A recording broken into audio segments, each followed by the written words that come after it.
Hello बच्चों, पिछले video में हम लोग परावर्तन और अपवर्तन चैप्टर पढ़ रहे थे, जिसमें हम लोगों ने परावर्तन पूरी तरह से कंप्लीट कर लिया था और अपवर्तन में हम लोग अपवर्तन के नियम के बारे में जानकारी पा चुके थे। आज की वीडियो में हम लोग लेंस के बारे में पढ़ेंगे, यानी समझेंगे लेंस क्या होता है, लेंस से अपवर्तन कैसे होता है, लेंस से संबंधित कुछ परिभाषाओं के बारे में जानेंगे और लेंस द्वारा हम अपवर्तन कराने के बाद जो प्रतिबिंब बनाते हैं किसी वस्तु का, वो कैसे और किन स्थितियों में कैसा कैसा प्रतिबिंब बनता है, इन सब के बारे में आज जानकारी हम लोग प्राप्त करेंगे। तो अगर आपको लेंस को समझना है, लेंस के क्वेश्चंस एग्जाम में करने हैं, तो ये वीडियो आपके लिए बहुत ही महत्वपूर्ण है, इसलिए वीडियो को प्लीज बिना स्किप किए हुए जरूर देखेंगे। तो चलिए शुरू करते हैं हम लोग। तो सबसे पहले हम बात करें लेंस है क्या। तो लेंस क्या है? एक पारदर्शी माध्यम है। लेंस एक पारदर्शी माध्यम है जो मुख्यतः हम लोग कांच का बनाते हैं और इसके दो पृष्ठ जो होंगे वो दोनों पृष्ठ या तो दोनों वक्र होंगे या फिर एक वक्र होगा और एक समतल होगा। यानी एक ऐसा पारदर्शी माध्यम जिसका एक पृष्ठ या तो दोनों पृष्ठ वक्र हो या फिर एक वक्र हो और एक समतल हो। तो ऐसी आकृति को, ऐसे डिवाइस को, ऐसे यंत्र को हम लोग क्या नाम देते हैं? लेंस नाम देते हैं। अब जो लेंस हमें पढ़ना है, मुख्यतः हम दो प्रकार के लेंस के लिए पढ़ते हैं।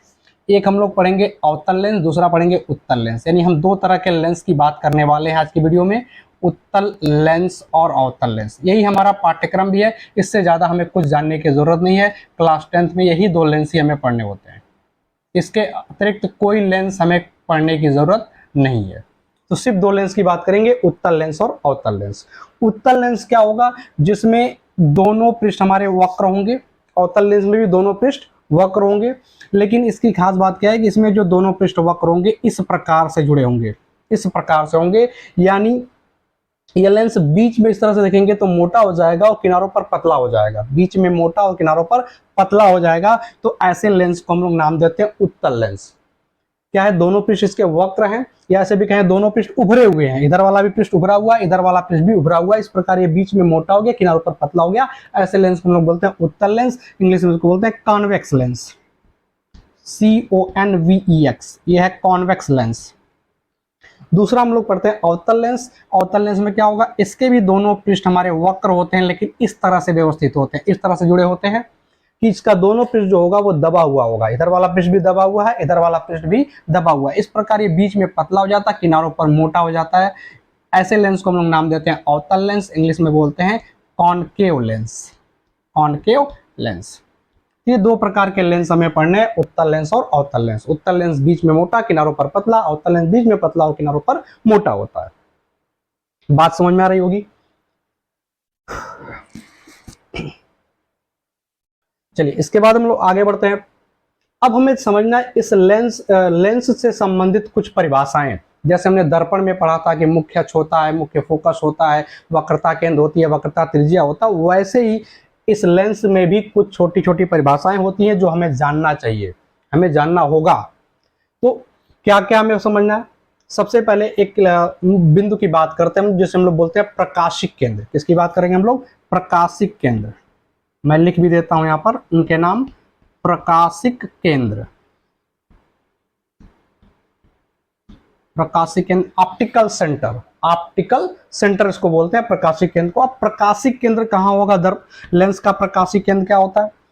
देखें, लेंस का जो बीचों बीच वाला बिंदु होता है, लेंस का बीचों बीच वाला बिंदु, या पहले इसकी हम परिभाषा सही से अगर बात करें तो लेंस के मुख्य अक्ष पर स्थित एक ऐसा बिंदु होता है, अगर वहां से कोई प्रकाश की किरण जा रही है, आपतित हो रही नहीं जा रही है, तो वो बिना विचलित हुए वो सीधे निकल जाएगी। उसके मार्ग में कोई विचलन नहीं होगा, वो जैसे आई थी वैसे सीधे निकल जाएगी। उसी बिंदु को हम लोग नाम देते हैं प्रकाशिक केंद्र।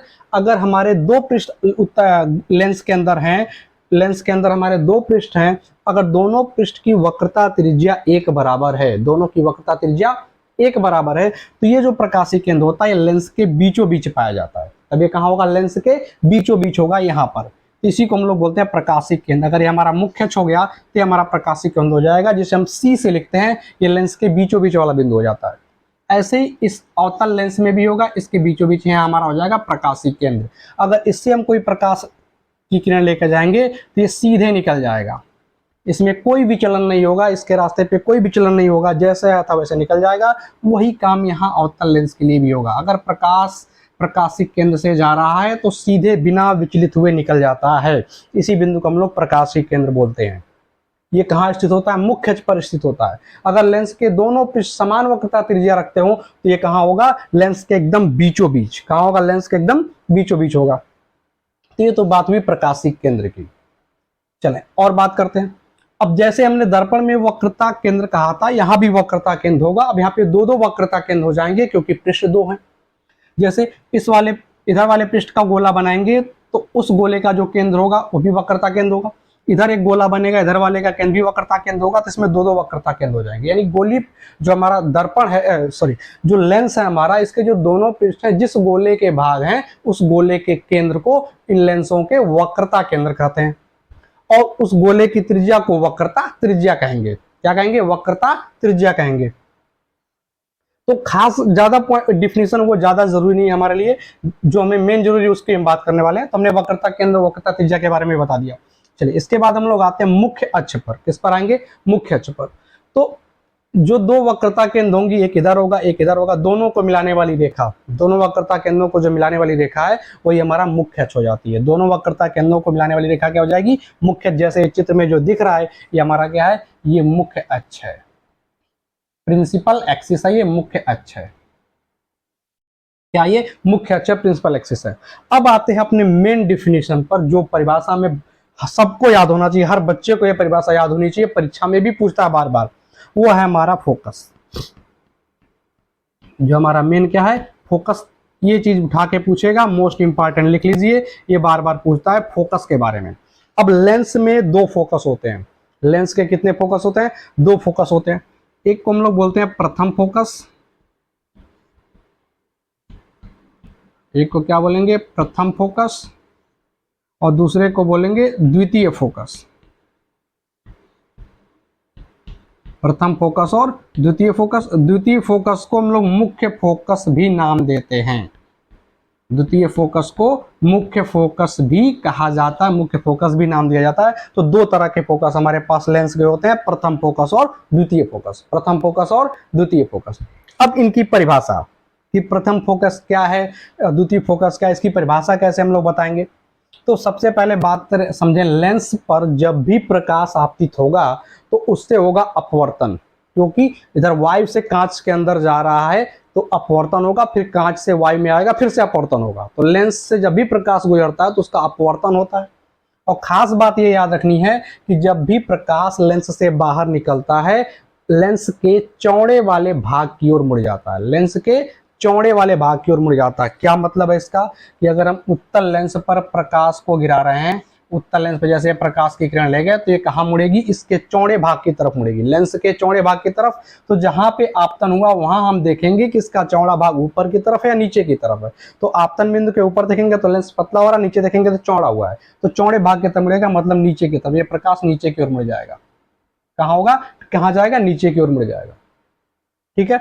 अगर ऐसे ही हम अवतल लेंस के लिए अगर देखें, अगर हम अवतल लेंस के लिए देखें, अवतल लेंस के लिए प्रकाश ले गए, चौड़ा भाग कहाँ है? इस पर ऊपर की तरफ है, तो प्रकाश ऊपर की तरफ मुड़ जाएगा, इस तरह ऊपर की तरफ मुड़ जाएगा। हमेशा प्रकाश चौड़े भाग की तरफ मुड़ता है। जहां भी आपतित होगा वहां हम देखेंगे चौड़ा भाग ऊपर या नीचे, जहां चौड़ा भाग होगा उधर ये मोड़ देंगे प्रकाश को। तो अगर हम यहाँ पे जो दो किरणें ला रहे थे, मुख्य अक्ष के समांतर लेके जा रहे थे, कहाँ ले जा रहे थे? मुख्य अक्ष के समांतर। ये आगे गया, मुख्य अक्ष पे मिल गया, ये भी मुख्य अक्ष के समांतर ले जाते, ऐसे फैल के चला गया, मुख्य अक्ष पे कहीं नहीं मिलेगा। इसको अगर पीछे बढ़ाएं अगर, तो ये मुख्य अक्ष को कहीं ना कहीं ऐसे काटेगा, मुख्य अक्ष को कहीं ना कहीं काटेगा, मुख्य अक्ष पे मिलेगा। यहाँ पे वास्तव में मिल रहा है, यहाँ पे मिलता हुआ प्रतीत होगा। मुख्य अक्ष के समांतर आया, ऐसे चला गया, हमें लगेगा इस वाले बिंदु से जा रहा है। तो मुख्य अक्ष के इन्हीं बिंदुओं को हम लोग नाम देते हैं फोकस। इन्हीं बिंदुओं को क्या नाम देते हैं? फोकस। और ये कौन से फोकस है? ये द्वितीय फोकस कहलाते हैं। क्या कहलाते हैं? द्वितीय फोकस, जिसको हम लोग F2 लिख सकते हैं। क्या लिख सकते हैं? F2 लिख सकते हैं। तो ये उत्तल लेंस का द्वितीय फोकस है, ये अवतल लेंस का द्वितीय फोकस या मुख्य फोकस है। तो मुख्य अक्ष के समांतर आने वाली किरणें अपवर्तन के पश्चात, लेंस से अपवर्तन के पश्चात मुख्य अक्ष के जिस बिंदु से जाती हैं या जाती हुई प्रतीत होती हैं, वे बिंदु लेंस के मुख्य फोकस कहलाते हैं, द्वितीय फोकस कहलाते हैं। उत्तल लेंस में जाता है, अवतल लेंस में जाता हुआ प्रतीत होता है। मुख्य अक्ष के समांतर आने वाली किरणें लेंस से अपवर्तन के पश्चात जिस बिंदु से जाती हैं उत्तल लेंस के लिए, या जाती हुई प्रतीत होती है अवतल लेंस के लिए, लेंस के मुख्य फोकस कहलाते हैं। लेंस के मुख्य फोकस या द्वितीय फोकस कहलाते हैं। ये तो परिभाषा हुई द्वितीय फोकस की। मुख्य अक्ष के समांतर आएगा, द्वितीय फोकस से जाएगा, मुख्य अक्ष के समांतर आएगा, द्वितीय फोकस से जाता हुआ प्रतीत होगा, जाता प्रतीत होगा अवतल लेंस के लिए, जाएगा उत्तल लेंस के लिए।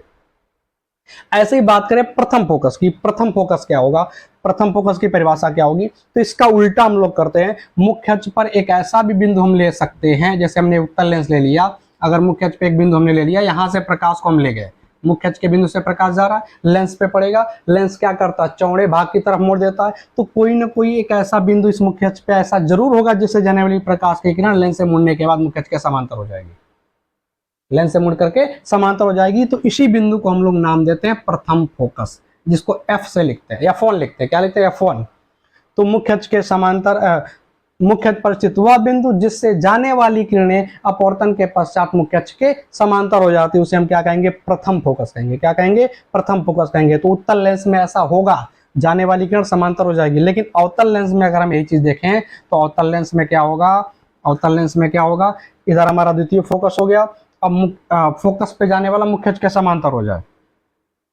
इसमें ऐसा होता है कि देखें, इधर हमारा कोई बिंदु ले लें, उस तरफ अगर प्रकाश जा रहा हो, उस बिंदु की तरफ जा रहा हो, जा तो सकता नहीं क्योंकि लेंस में पड़ जाएगा, अपवर्तन हो जाएगा, तो हम ऐसा मान लें कि इधर जा रहा था, उस बिंदु की तरफ जा रहा था और लेंस पे पड़ने के बाद मुख्य अक्ष के समांतर हो गया, तो इस बिंदु को हम लोग नाम देते हैं प्रथम फोकस F1। यानी मुख्य अक्ष पर स्थित वह बिंदु जिससे जाने वाली प्रकाश की किरण मुख्य अक्ष के समांतर हो जाती है उत्तल लेंस के लिए, और अवतल लेंस के लिए क्या होगा? मुख्य अक्ष पर स्थित वह बिंदु जिसकी ओर जाने वाली किरणें मुख्य अक्ष के समांतर हो जाती है, जिसकी ओर जाने वाली किरणें मुख्य अक्ष के समांतर हो जाती है। यहाँ उससे जा रही है, जिसकी ओर जा रही है, ये बात को ध्यान देंगे। तो प्रथम फोकस से आया तो मुख्य अक्ष के समांतर, प्रथम फोकस से जाने वाली किरणें मुख्य अक्ष के समांतर हो जाती है। इन्हीं को हम लोग आगे नियम बना के पढ़ेंगे, प्रतिबिंब बनाने के नियम। तो अभी से इसको समझ लें, प्रतिबिंब बनाने के जो 3 नियम हम लोग प्रयोग करते थे अवतल दर्पण के लिए, वही काम हम लेंस के लिए भी करेंगे। इसमें 2 नियम अभी आपके फिक्स हो गए, 2 क्या तीनों यहाँ पे फिक्स हो गया।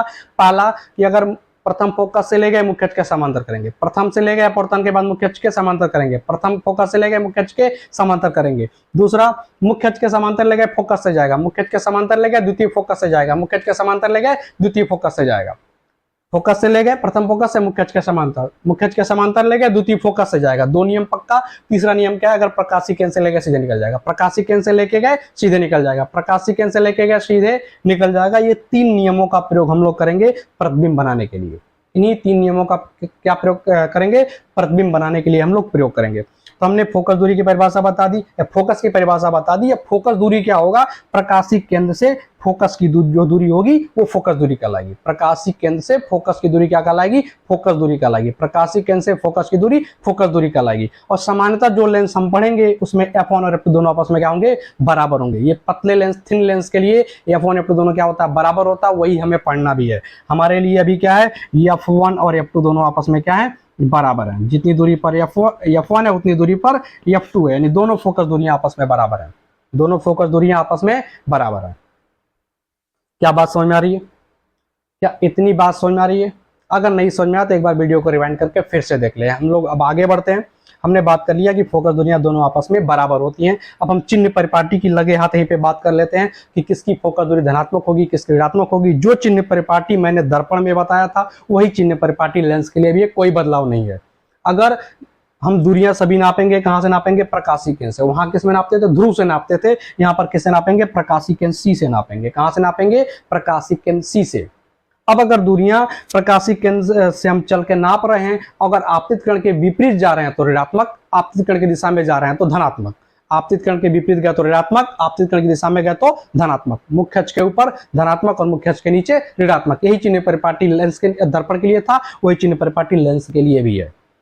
अब अवतल लेंस के लिए हम बात करें कि अवतल लेंस की फोकस दूरी धनात्मक होगी या ऋणात्मक होगी। अवतल लेंस के लिए फोकस दूरी धनात्मक या ऋणात्मक। तो अवतल लेंस यहाँ पे बना हुआ है, इसका F1 इधर है, F2 इधर है। देख लें, F2 बाईं तरफ है, इधर F1 इधर F2, उतनी ही दूरी पर F2, जितनी दूरी पे F1 उतनी दूरी पर F2। अब फोकस दूरी इसको मानेंगे, किसको मानेंगे? हमने कहा जो द्वितीय फोकस है वो मुख्य फोकस है। द्वितीय फोकस क्या है? मुख्य फोकस है। तो द्वितीय फोकस की जो दूरी होगी उसी को हम लोग मुख्य फोकस दूरी या फोकस दूरी नाम से जानते हैं। वही हमारी दर्पण की लेंस की फोकस दूरी कहलाएगी। ठीक है? F1 पे ध्यान नहीं देना, किस पे देना? सिर्फ F2 पर। किसको ध्यान देना? F2 को। ये f2 ही हमारा मुख्य फोकस है और ये स्मॉल f2 ही हमारा मुख्य फोकस दूरी कहलाएगा। तो हम देखेंगे कि हमारा मुख्य फोकस प्रकाशीय केंद्र C से मुख्य फोकस f2 की तरफ आएंगे, इधर जाना पड़ेगा हमें, इधर जाना पड़ेगा हमें। अगर हमने वस्तु यहाँ रखा है, कहाँ रखा है, वस्तु को यहाँ रखा है, आम प्रचलन की भाषा में हम लोग वस्तु को इधर ही रखते हैं, क्योंकि देखें हम आपतित किरण इधर से ले जा रहे थे, आपतित किरण इधर से ही ले जा रहे थे, तो इसका मतलब वस्तु इधर ही रखा है। तो जो हम दूरी आ रहे हैं प्रकाशीय केंद्र से द्वितीय फोकस की तरफ, वो आपतित किरण के विपरीत जा रहे हैं। आपतित किरण इधर जा रहा है, हम इधर आ रहे हैं, विपरीत आने का मतलब निगेटिव, तो इसकी जो फोकस दूरी होगी वो क्या होगी, ऋणात्मक होगी। तो अवतल लेंस की फोकस दूरी ऋणात्मक, अवतल दर्पण की भी ऋणात्मक आई थी, अवतल लेंस की भी ऋणात्मक है। दोनों को याद कर लें, अवतल लेंस हो चाहे अवतल दर्पण हो, फोकस दूरी ऋणात्मक ही होगी, पॉजिटिव होने का कोई सवाल नहीं है। उत्तल लेंस पे आते हैं। उत्तल लेंस का f2 इधर है, द्वितीय फोकस उधर है, प्रकाशिक आपतित किरण इधर जाएगा, आपतित किरण उधर ही जा रहा है, हमारा जो प्रकाशीय केंद्र यहाँ पर है, यहाँ से फोकस की तरफ जाएंगे द्वितीय फोकस की तरफ, वो भी उधर ही जा रहे हैं, दोनों दिशाएं समान है, इसका मतलब पॉजिटिव। यहाँ भी क्या होगा, पॉजिटिव, तो इसकी भी फोकस दूरी क्या होगी, धनात्मक होगी, सॉरी इसकी फोकस दूरी धनात्मक होगी। तो उत्तल लेंस और उत्तल दर्पण दोनों की फोकस दूरियां धनात्मक, और उत्तल लेंस दोनों की फोकस दूरियां ऋणात्मक होती हैं। ठीक है,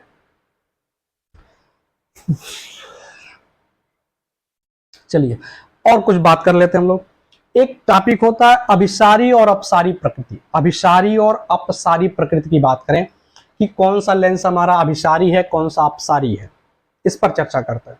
देखें यहाँ पर हमने उत्तल लेंस लिया, हम यहाँ पर अगर किरणें ऐसे मुख्य अक्ष के समांतर ला रहे हैं, तो हम लोग जान रहे हैं कि मुख्य अक्ष के समांतर जो भी किरणें आएंगी अपवर्तन के बाद ऐसे f2 से चली जाएंगी, द्वितीय फोकस से चली जाएंगी। इसका मतलब हम देख सकते हैं कि जो प्रकाश ऐसे समांतर आ रहा है, चौड़ा प्रकाश आ रहा है, वो एक जगह पर जाकर के केंद्रित हो रहा है, एक जगह पर जाकर के केंद्रित हो रहा है। इस प्रकृति को हम लोग बोलते हैं कन्वर्जिंग, क्या बोलते हैं, कन्वर्जिंग प्रॉपर्टी बोलते हैं। इसलिए हम कॉन्वेक्स लेंस को, उत्तल लेंस को कन्वर्जिंग लेंस भी कहते हैं। क्या कहते हैं, कन्वर्जिंग लेंस, हिंदी में अभिसारी प्रकृति या अभिसारी लेंस। इस उत्तल लेंस को हम लोग क्या नाम देते हैं, अभिसारी लेंस भी नाम देते हैं, अभिसारी लेंस।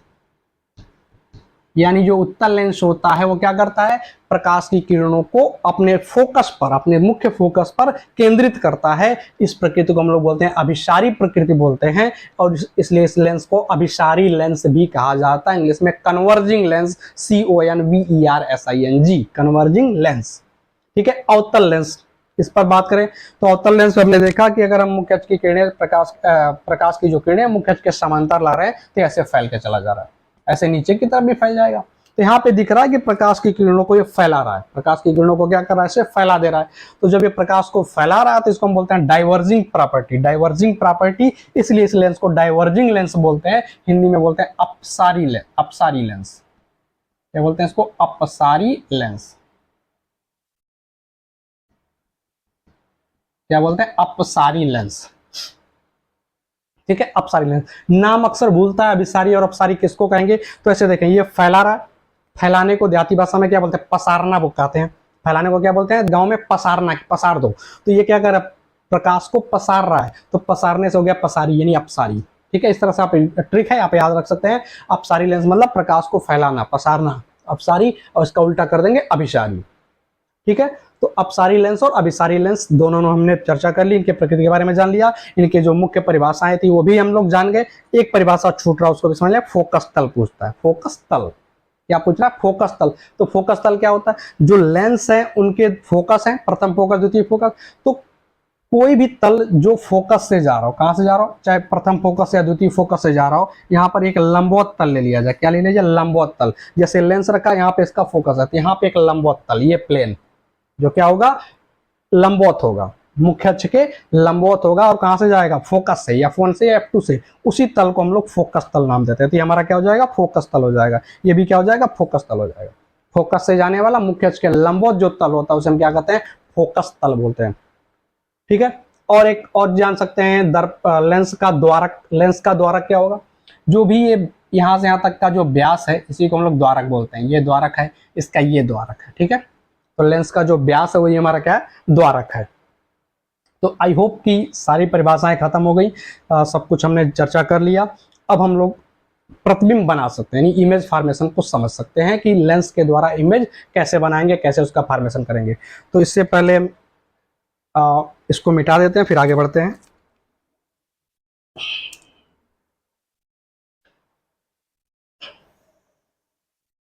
जो भी आप समझाया जा रहा है इसके नोट्स के लिए आपको क्या करना होगा, सिंपल सा काम करना है। चैनल के डिस्क्रिप्शन में जाइए, वहाँ क्लास 10th के लिए व्हाट्सएप चैनल लिंक मिलेगा, उस लिंक से जुड़ जाइए, चैनल से जुड़ जाइए। आपको सारे नोट्स वहाँ पे फॉरवर्ड कर दिए जाते हैं। जो भी यहाँ पढ़ाया जा रहा है कुछ समय के बाद ये सारे नोट्स वहाँ पे फॉरवर्ड कर दिए जाते हैं। वहाँ से आप नोट्स लिख सकते हैं, वहाँ से बना भी सकते हैं अपना।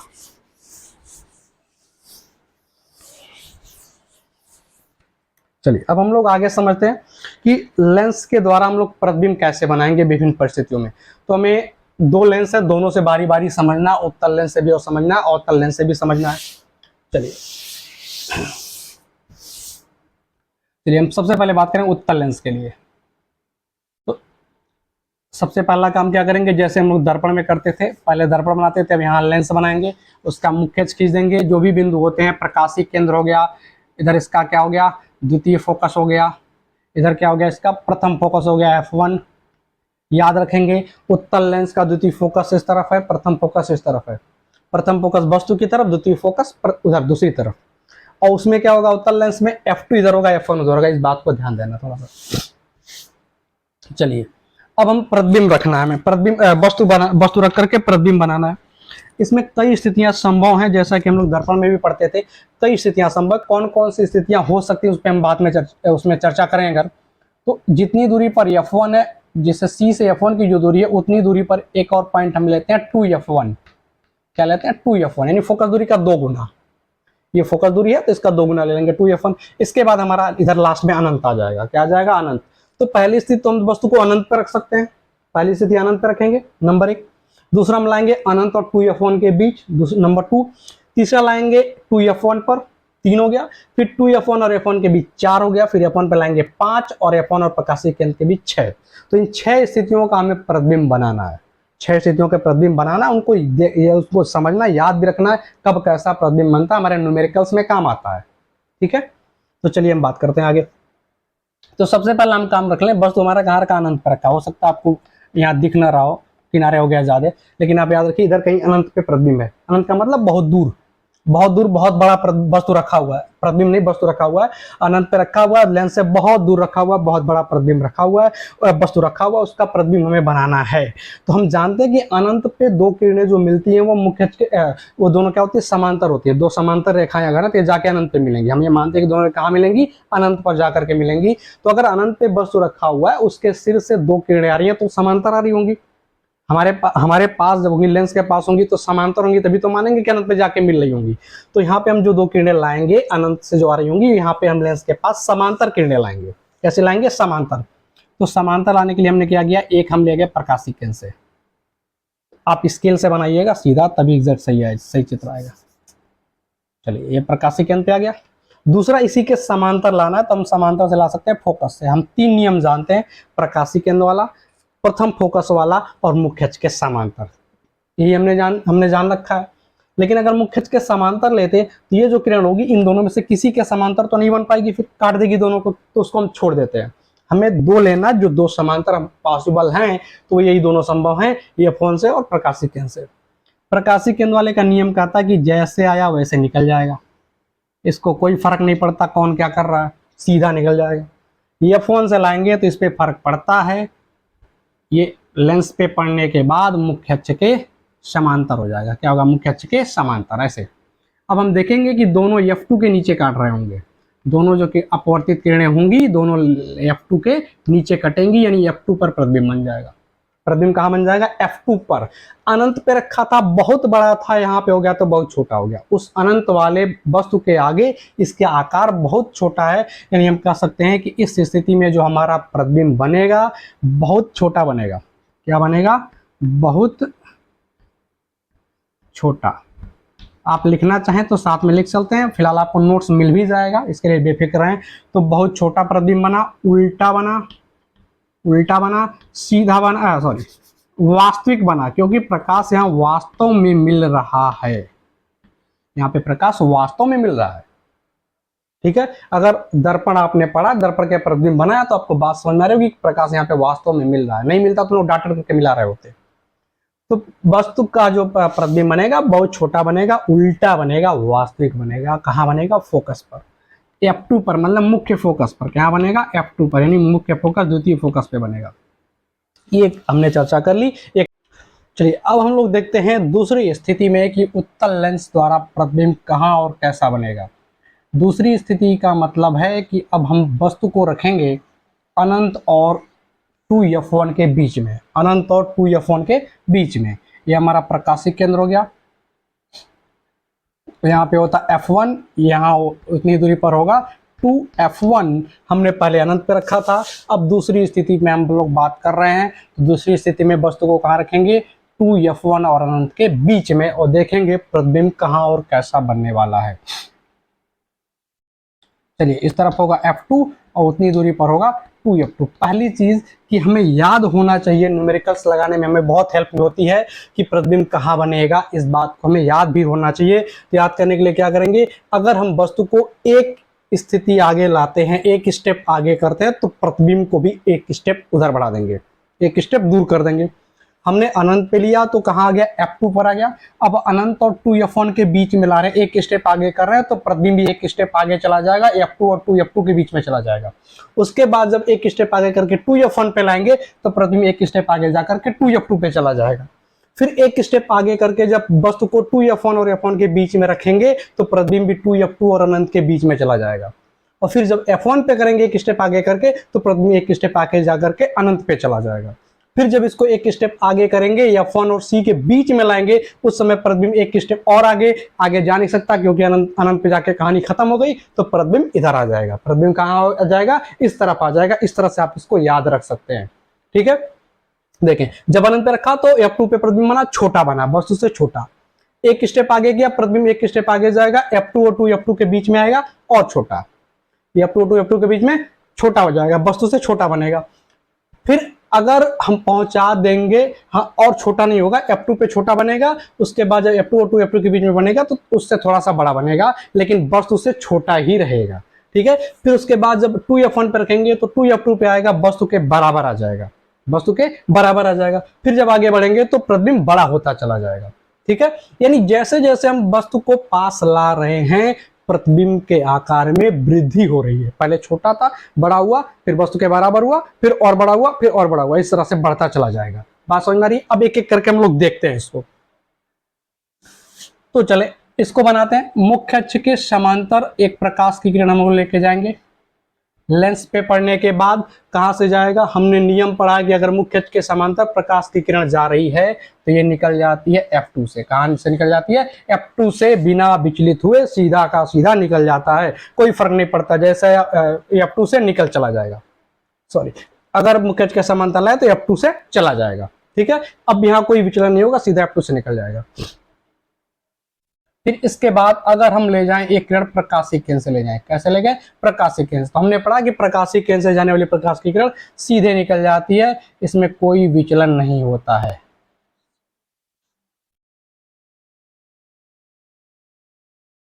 तो इस तरह से कहां मिल रहा है?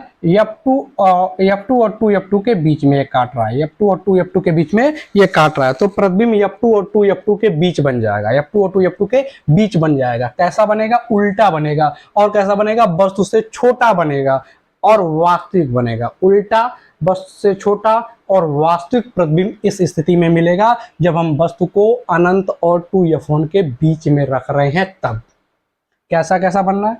उल्टा, छोटा,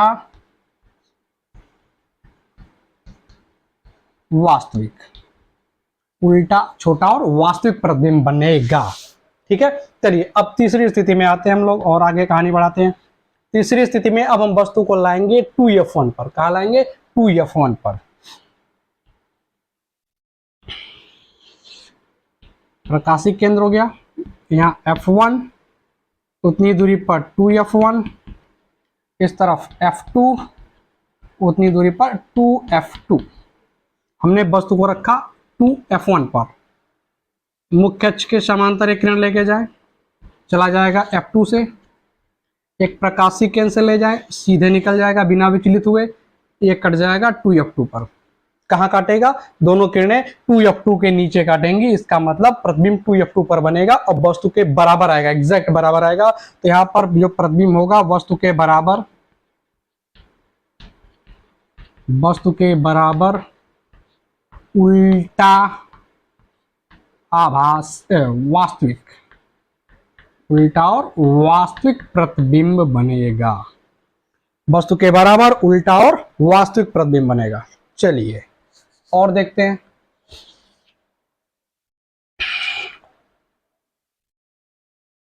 अगली स्थिति में अगर हम वस्तु को लाके रख दें, हमने 2f1 पे रख लिया है, अब 2f1 और f1 के बीच में रखेंगे, 2f1 और f1 के बीच में। चलिए यहाँ पे f1 है, यहाँ पर 2f1 है। इस बार f1 और 2f1 के बीच में वस्तु को रखा, मुख्य अक्ष के समांतर ले गए, कहाँ से जाएगा, लेंस के f2 से, मुख्य अक्ष के समांतर ले गए, कहाँ से चला गया, f2 से चला गया। प्रकाशिक केंद्र से ले गए, जैसे आया था वैसे सीधे चला जाएगा।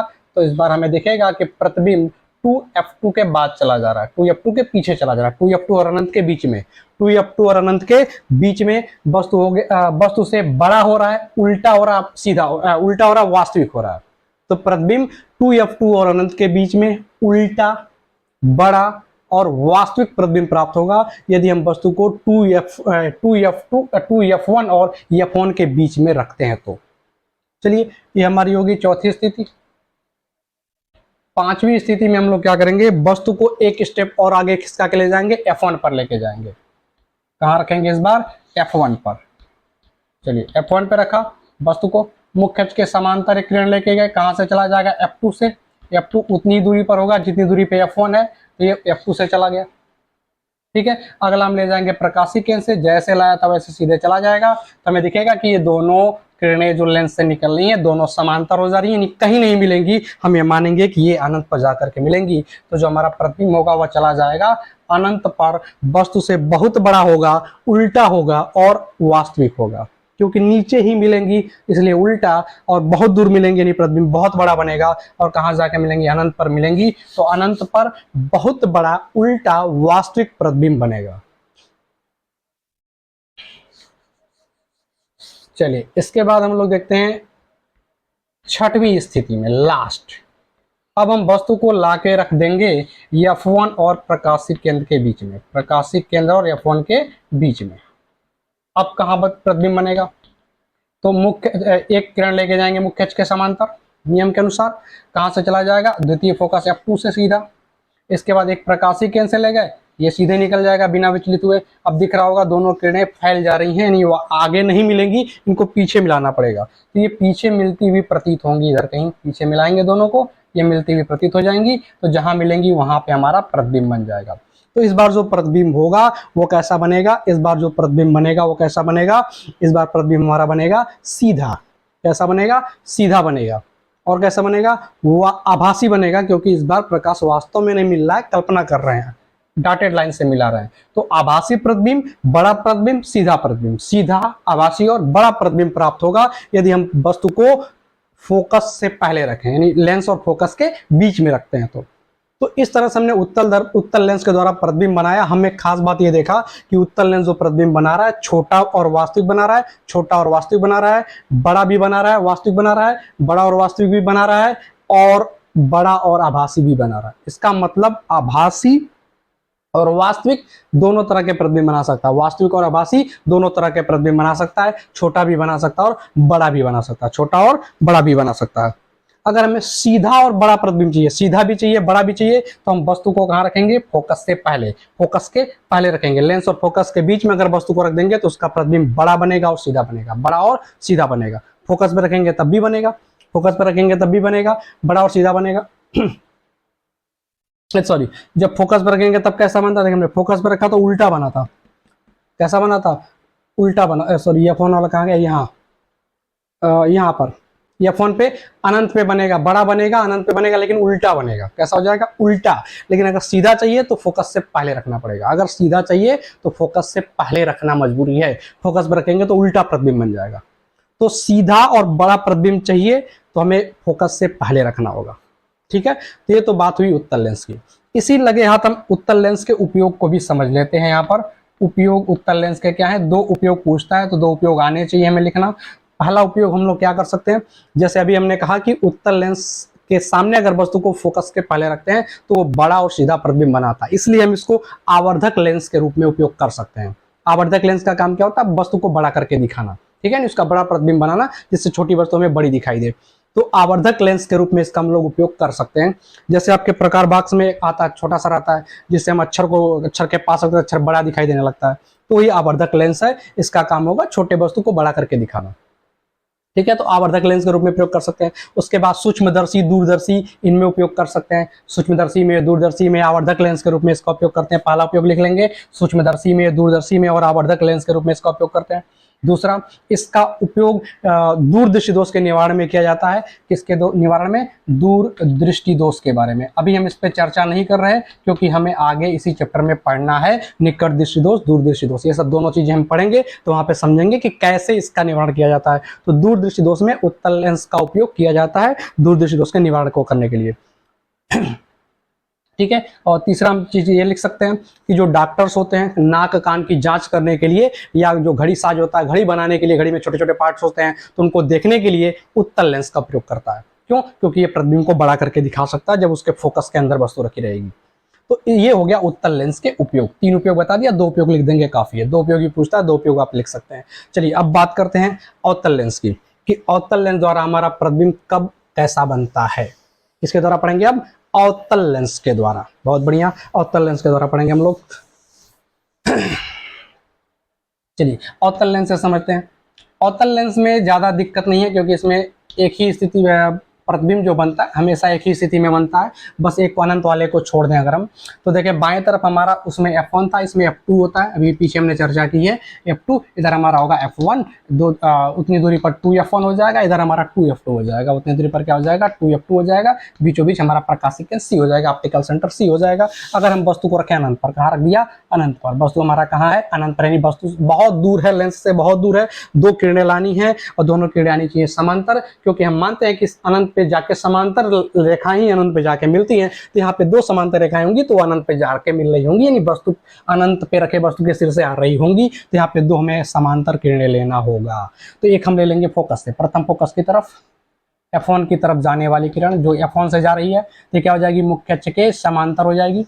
नियम हमने पढ़ा है कि प्रथम फोकस की ओर जाने वाली किरणें अवतल लेंस से अपवर्तन के बाद मुख्य अक्ष के समांतर हो जाती हैं। पढ़ रखा हमने पीछे, हाँ पढ़ा है भाई।